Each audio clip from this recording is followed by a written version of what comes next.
আজকে একটি form launch করছি। এটি আমাদের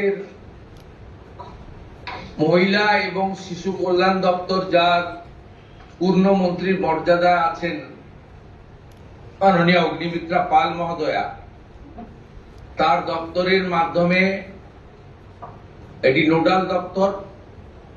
কিন্তু কাজটা যেহেতু খুব পরিধি ব্যাপক, তাই মুখ্য সচিব, অর্থ সচিবের নেতৃত্বে পুরো প্রশাসন অর্থাৎ জেলা শাসক, বিডিও, মিউনিসিপ্যালিটির ক্ষেত্রে সিও এবং কর্পোরেশনের ক্ষেত্রে কমিশনাররাও এতে যুক্ত থাকবেন এবং হোম পার্ট ডিপার্টমেন্টের সঙ্গে যুক্ত থাকবেন।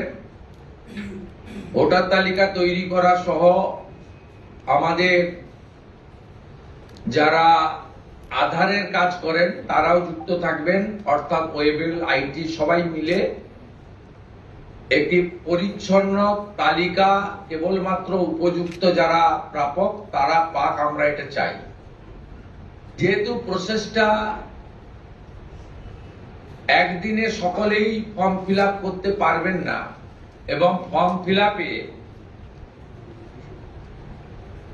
একটু আমাদের ফর্মে আমরা একটু ডিটেলসে চেয়েছি, কারণ আমাদের সরকার অন্নপূর্ণা যোজনায় ৩,০০০ টাকাও দিতে চান এবং ফ্যামিলি ডাটাটাও সংগ্রহ করতে চান, কারণ আরো নানাবিধ কর্মসূচিতে আমরা এই পরিবারগুলিকে সহযোগিতা করতে চাই কেন্দ্রীয় এবং রাজ্যের বিভিন্ন স্কিমে, এবং তাদেরকে সক্ষম করতে চাই।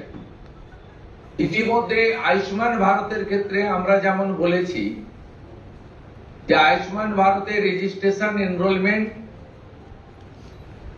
পোর্টালে নাম নথিভুক্তকরণের প্রক্রিয়া যেমন আমরা শুরু করেছি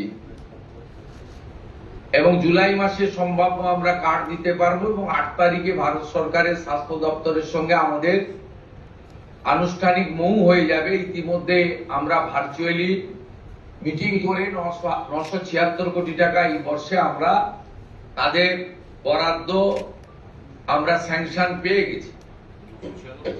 ঠিক সেক্ষেত্রে আমরা বলেছি যে যতক্ষণ না আয়ুষ্মান ভারতের প্রক্রিয়া কমপ্লিট হচ্ছে, স্বাস্থ্য সাথীর সুযোগ থেকে কেউ বঞ্চিত হবেন না। আয়ুষ্মান ভারতে যেমন যেমন এনরোলমেন্ট করে ফ্যামিলি কার্ড বা ইন্ডিভিজুয়াল কার্ড পাবেন, তারা স্বাস্থ্য সাথী থেকে বেরিয়ে যাবেন। এক্ষেত্রেও আমরা প্রথমে অ্যাসিওর করছি তাড়াহুড়া করার কিছু কারণ নেই, একদিনে সবাইকে ফর্ম ফিল আপ করতে হবে।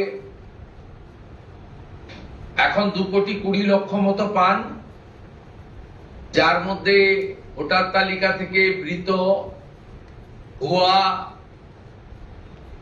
অভারতীয়, অস্তিত্বহীন এমন প্রায় ৩০ লক্ষ মতো লোকের নাম আছে। সংখ্যাটা কম বেশি হতে পারে,